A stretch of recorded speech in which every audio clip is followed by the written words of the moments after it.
Cuando los padres, cuando las familias se vuelven sospechosas. Cuando pasa una tragedia, lo instintivo es compadecer a la familia de la víctima. No decimos que los padres, hermanos o parejas son víctimas también. Son víctimas colaterales del horror.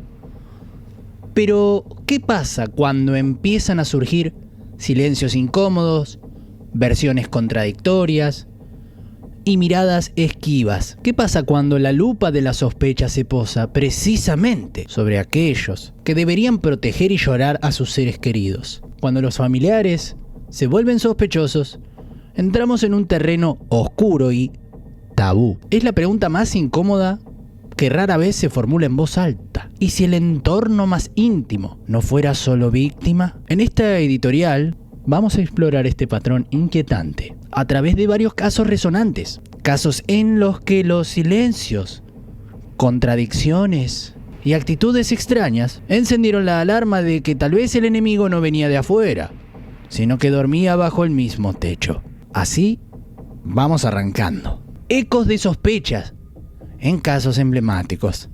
Bueno, acá mucha sospecha no hay, pero es un caso emblemático de Argentina. Lucio Dupuy. El nombre de Lucio Dupuy se convirtió en sinónimo de dolor e indignación nacional. Tenía solo 5 años cuando le quitaron la vida en el 2021. Y quienes deberían haberlo cuidado eran sus verdugos. Su propia madre y la pareja de ella fueron halladas culpables por la justicia. En retrospectiva, las señales estaban ahí. Familiares que denunciaban sin éxito los maltratos y un entorno familiar hermético de una manera tóxica. Este caso estremecedor confirmó los peores temores. A veces la monstruosidad puede llevar el apellido de la víctima. La sociedad tuvo que asimilar que el círculo íntimo de Lucio era claramente responsable directo de su calvario. La elección fue brutal. Puede pasar. Los padres pueden ser los villanos de la peor historia. Espantoso. Se rompe todos los paradigmas que uno puede tener de la vida misma. Ángeles Rawson.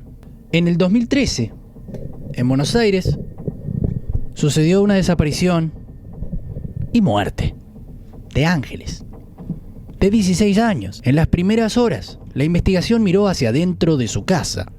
¿Por qué? Quizá por esos gestos y omisiones difíciles de entender. Un padrastro que parecía demasiado tranquilo ante cámaras.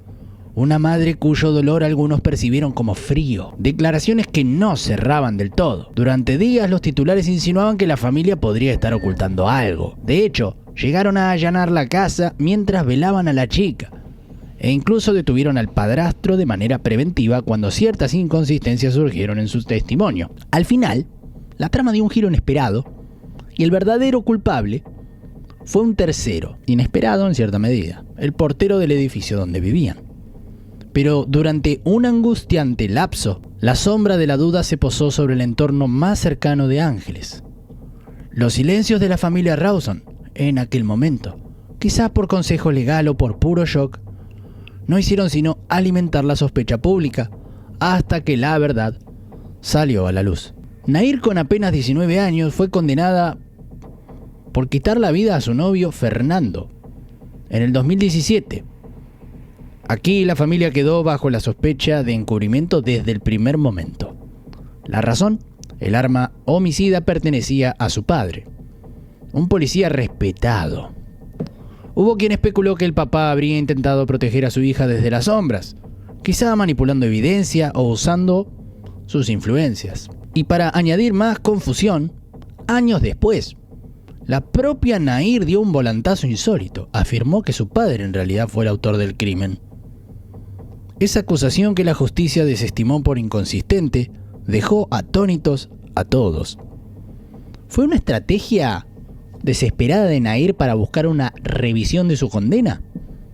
¿O un último intento de arrastrar a su padre en su caída?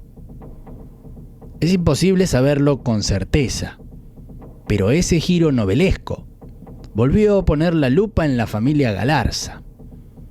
La madre de Nair, el hermano Todos quedaron expuestos a la sospecha de saber más de lo que decían. Contradicciones y versiones opuestas marcaron este caso, recordándonos cuán turbio puede volverse el relato cuando se trata de salvar el pellejo familiar. El entorno familiar de todos estos casos o fue culpable o fue investigado por haber levantado sospechas por silencios, contradicciones o inconsistencias testimoniales. En el caso de Nair Galarza, es improbable que algún día se pueda comprobar algo de esto que estamos diciendo, pero sí es cierto que ese giro de último momento de versiones hizo temblar lo que todos dábamos por cierto. En casi todos los casos se investiga primero el entorno. En el caso de Paloma y Josué parece que no. Y bueno, Florencio Varela dicen que es el mundo del revés. Terrible lo de Ángeles. Y político. También hay muchos manejos de los medios. Claro que sí. Siguiente caso que tenemos para analizar en esta lista es el caso John Bennett Ramsey, Estados Unidos. Viajar al pasado nos lleva al icónico caso jamás resuelto de John Bennett, una nena de 6 años, reina de certámenes de belleza, que fue encontrada sin vida en el sótano de su casa la noche después de Navidad de 1996. El país entero quedó horrorizado. Al principio se buscó un monstruo externo, un intruso desconocido, pero pronto las pistas empezaron a apuntar puertas adentro. La extraña nota de rescate, escrita con detalle dentro de la casa, la tardanza en llamar a la policía, la escena del crimen contaminada, todo podría sugerir que alguien de la familia habría estado involucrado en encubrir o perpetrar el crimen. Durante muchos años los padres Patsy y John Ramsey cargaron con la sospecha bajo la mirada implacable de la opinión pública. Incluso el hermano mayor de John Bennett, que era apenas un niño de ese entonces, fue señalado por teorías descabelladas. Oficialmente nunca se les imputó en el delito, y con el tiempo surgieron otras hipótesis. Hoy se habla de un posible agresor serial ajeno a la familia. Sin embargo, hasta el día de hoy persiste ese olor de que algo hay encerrado, porque ciertas preguntas nunca fueron respondidas con claridad. ¿Por qué se percibió cierta resistencia de los Ramsey a cooperar plenamente al inicio?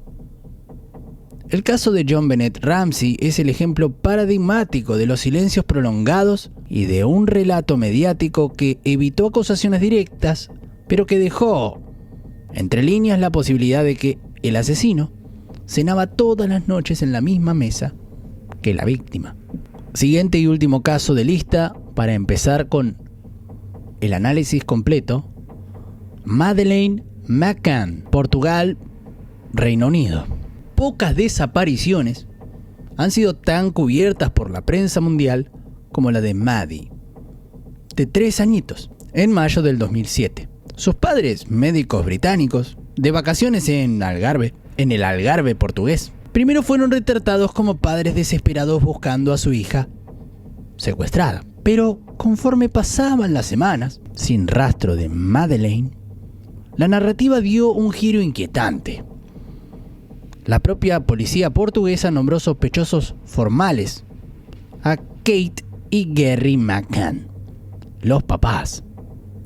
¿Por qué lo hicieron? Hubo indicios forenses controversiales en un coche alquilado por la familia. Hubo inconsistencias en las declaraciones sobre aquella noche fatídica, e incluso se habló de medicamentos sedantes. De repente el mundo entero contempló horrorizado la posibilidad de que podría haber algo que los McCann no contaban. Los padres se enfrentaron a un escrutinio feroz.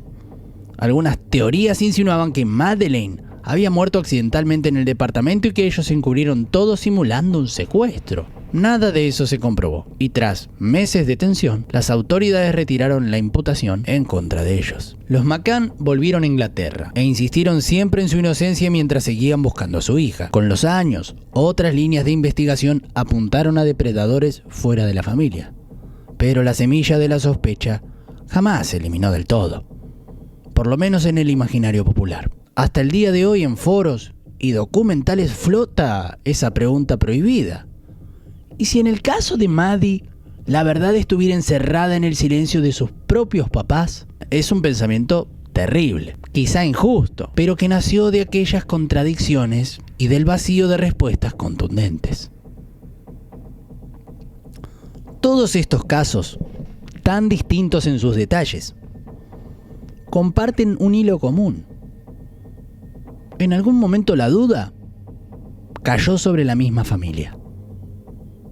Ya fuese con razón, como en el caso de Lucio, o sin ella, como parece haber sido con los McCann. Ese manto de sospecha se tejió a partir de comportamientos atípicos, de relatos incompletos o de cambios abruptos de versión. Ay, si compararan las 7 versiones del pastor. Son historias donde el relato oficial, el mediático o incluso el judicial tardó en atreverse a formular la pregunta más temida. ¿Y si la amenaza estuvo en casa desde el principio? ¿Qué pasó con Madeleine McCann? Afirman que... mirá. Esto es nuevo, mirá, hace 3 horas. Hallan huesos y ropa en zona donde buscaban pistas sobre Madeleine McCann. Hallazgo clave en el caso Madeleine McCann. Esto fue hoy. ¿Tantos años? Sí. Bueno, lo agregamos como un bonus track, pero hubo una búsqueda la semana pasada. Y el pasado 3 de junio, sin haber avisado previamente, las policías de Alemania y Portugal arrancaron una nueva investigación sobre el caso. La última había sido en 2023. Ahora se han centrado en los alrededores de Praia da Luz en Portugal, en la zona en que la pequeña de 3 años fue vista por última vez. Durante 4 días, hasta el viernes 6 inclusive, los efectivos rastrillaron y excavaron en 21 terrenos diferentes de ese Algarve, como en áreas cercanas. En particular se centraron en unas 48 hectáreas, ubicadas en lagos, a unos 50 kilómetros del pueblo turístico. Todo con un objetivo: encontrar pruebas contra Christian Bruckner, el principal sospechoso de la causa, un PDF y un abusador de origen alemán que se encuentra detenido por el abuso de una mujer de 72 años que se produjo en la misma fecha y lugar en el que desapareció Madeleine McCann. De acuerdo con lo publicado en The Mirror, en un último intento por encontrar nuevas pruebas contra Bruckner, la policía está investigando muestras de ropa y huesos que han sido encontrados en el lugar de los hechos durante la búsqueda de la pequeña McCann de la semana pasada. Bueno, vamos a la segunda parte de la editorial investigativa que tenemos para esta noche. El caso Paloma y Josué, cuando las sospechas apuntan al hogar. Todas estas historias que estuvimos viendo nos preparan, o quizá nunca podrían prepararnos del todo, para mirar de frente lo que estaría pasando con el caso de Paloma Gallardo y Josué Salvatierra en Argentina. 2 adolescentes de 16 y 14 respectivamente, mejores amigos o vueltos en novios inocentes, aparecieron brutalmente asesinados a principios de este año en un descampado de Florencio Varela. En un primer momento fue fácil, casi cómodo, culpar a la inseguridad endémica. A ver, fue un robo, la maldita delincuencia les arrebató la vida, dijeron las voces oficiales. De hecho, la propia madre de Paloma, Alicia Pita, escribió horas después de hallado el cuerpo que su hija y Josué habían sido víctimas de la delincuencia inmunda. Así, con esa certeza. Una frase que parecía cerrar el caso en un solo acto. Hay delincuentes sueltos, fue mala suerte, el entorno familiar sufre, pero es ajeno a la causa del mal.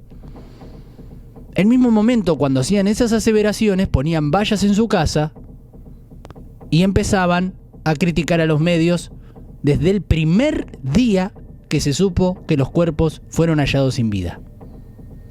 Sin embargo, conforme pasaron los días, esa narrativa empezó a mostrar fisuras. Contradicciones sutiles al principio, no tan sutiles después, imposibles de ignorar. Los padres de Paloma hicieron algo que a muchos les resultó llamativo.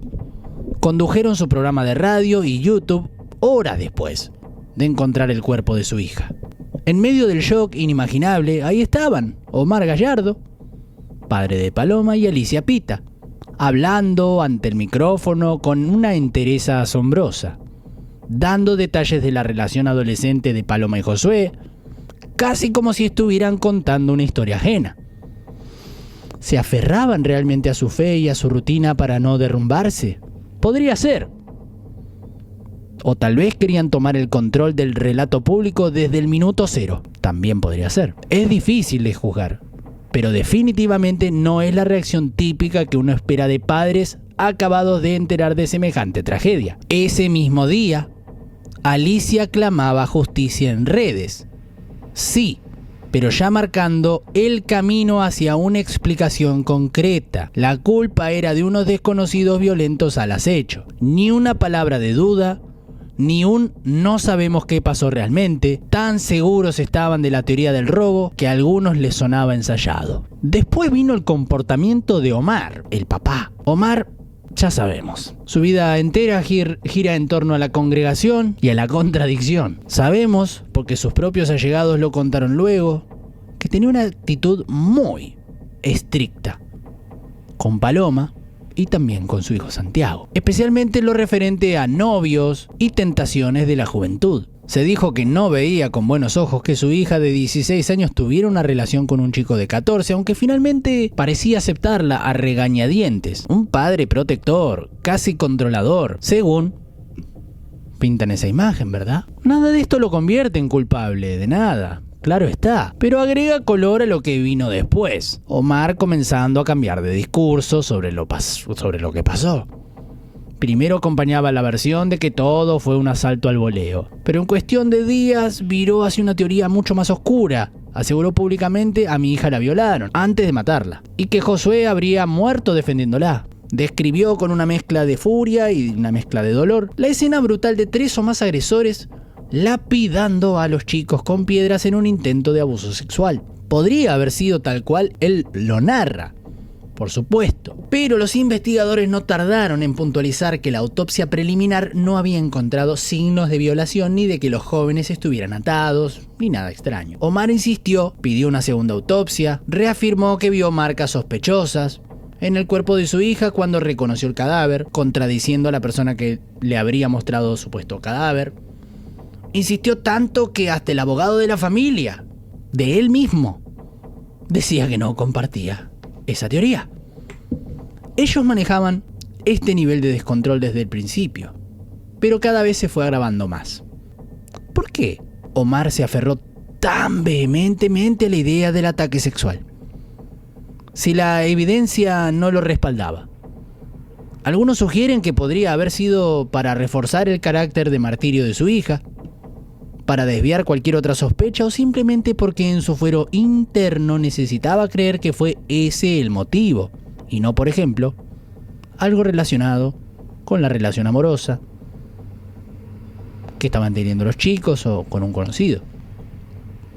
Pero otros se preguntan en voz baja, ¿y si tanta insistencia ocultara otro propósito?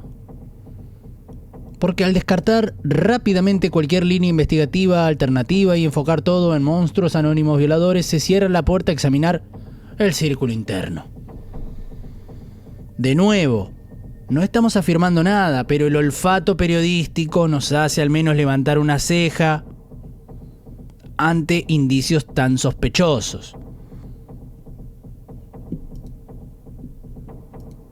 La madre Alicia tuvo otro comportamiento que alimenta las especulaciones. Tras aquel arranque inicial en las redes, en los medios, repentinamente enmudeció ante la prensa. Dijo que no hablaría más públicamente porque la destrozaba el dolor, entendible. Y porque, según su esposo, estaban molestos con los periodistas. Es comprensible hasta cierto punto, no todo padre en duelo quiere salir en la tele a cada rato. ¿O sí? ¿O sí? Pero el contraste fue marcado. Primero estuvieron en todos lados, luego silencio absoluto.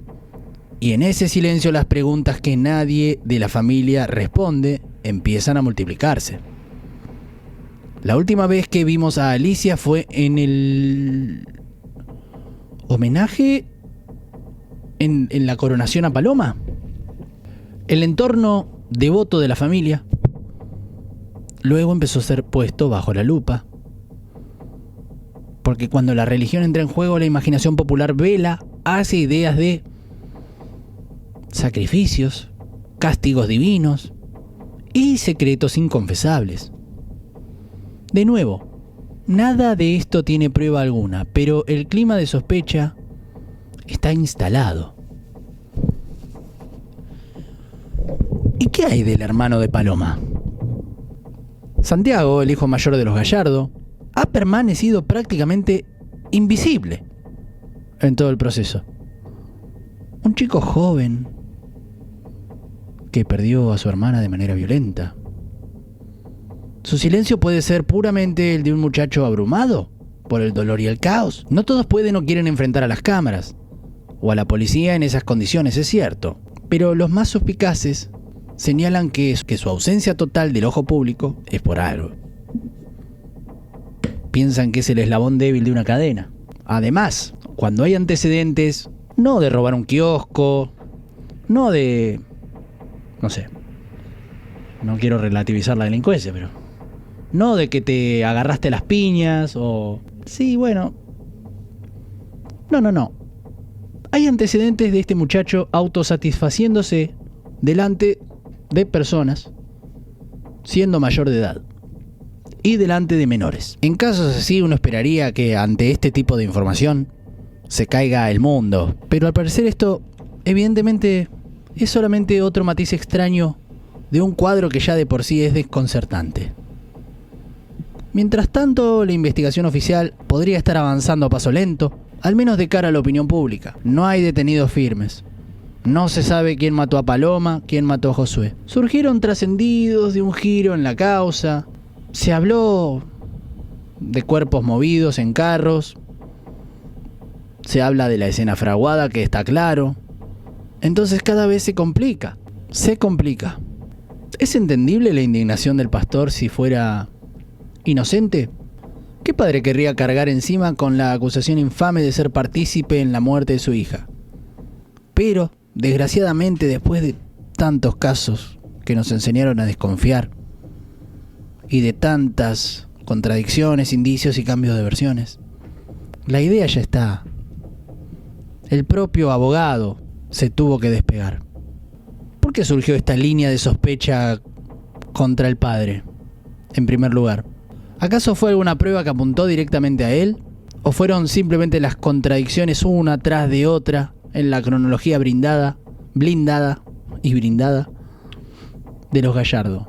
Lo que sabemos es que ya la comunidad no descarta nada y está claro. Demasiadas veces han visto cómo primero se culpaba a un desconocido para luego enterarse de que era alguien de confianza. Demasiadas veces las apariencias se engañaron. Y en el caso de Paloma y Josué, cada gesto público de la familia ha sido y sigue siendo analizado con microscopio. Que si Omar lloró o no lloró. Que si se reía o no se reía. Hoy todo es llamativo, después de cómo empezó el caso. Cualquier detalle alimenta la máquina de sospecha. Encima ha pasado el tiempo y el silencio crece. Silencio de la familia que ya casi no da declaraciones, soltando los delirios aislados del pastor todos los jueves en su proyecto Arpazo. Silencio de la investigación que no anuncia avances significativos. Y ese silencio es un caldo de cultivo para el morbo y la duda. Porque cuando la verdad tarda en aparecer, las especulaciones se hacen más fuertes. Y acá las especulaciones nos llevan una y otra vez al mismo lugar, la casa de la víctima. De una de las víctimas.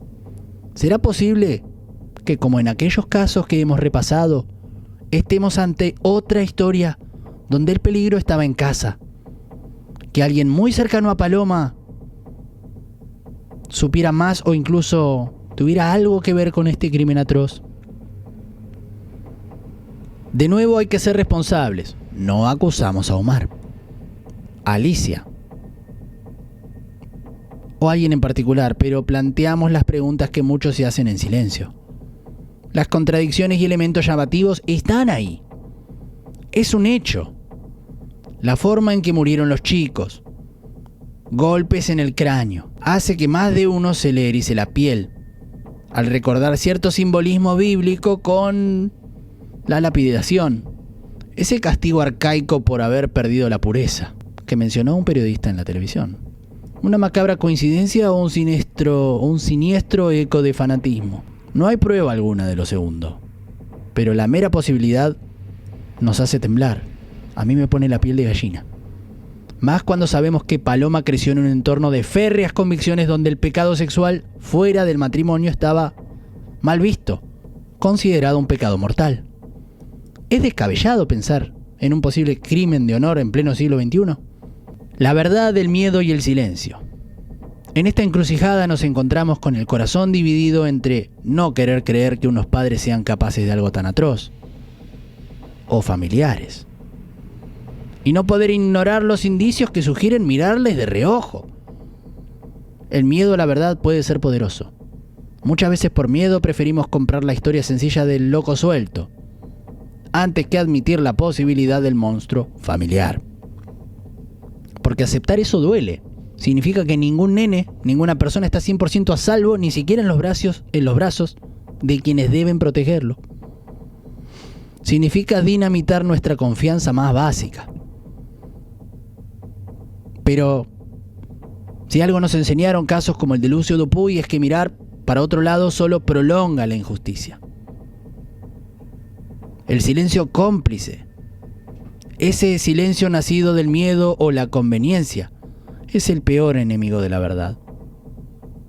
Cada día que pasa sin que sepamos qué le pasó realmente a Paloma y a Josué es un día en el que el silencio gana terreno y el miedo se impone. Miedo de quienes quizás saben algo y callan. Miedo de una sociedad que tal vez prefiere no hurgar demasiado en ciertas familias respetables. Miedo, incluso de equivocarnos al señalar con el dedo y cometer una injusticia. Pero el rol del periodismo y de la ciudadanía crítica no es callar por comodidad. Es precisamente hacer la pregunta incómoda cuando nadie más quiere hacerla. Hoy la hacemos. Y si el entorno más íntimo no fuera solo víctima sino partícipe, pregunta terrible, sí, pero necesaria. Porque si la respuesta resulta ser no, no lo fue, fantástico. La inocencia de esa familia se confirmará con hechos y todos buscaremos al verdadero culpable entre esos delincuentes anónimos que mencionaban. Pero si la respuesta es sí, podría ser, entonces más vale vencer cuanto antes el pacto implícito del silencio. Al final del día, la única manera de honrar realmente la memoria de Paloma Gallardo y de Josué Salvatierra, así como la de Ángeles Lucio, Madeleine John Bennett y tantas otras víctimas, es llegar a la verdad. Caiga quien caiga.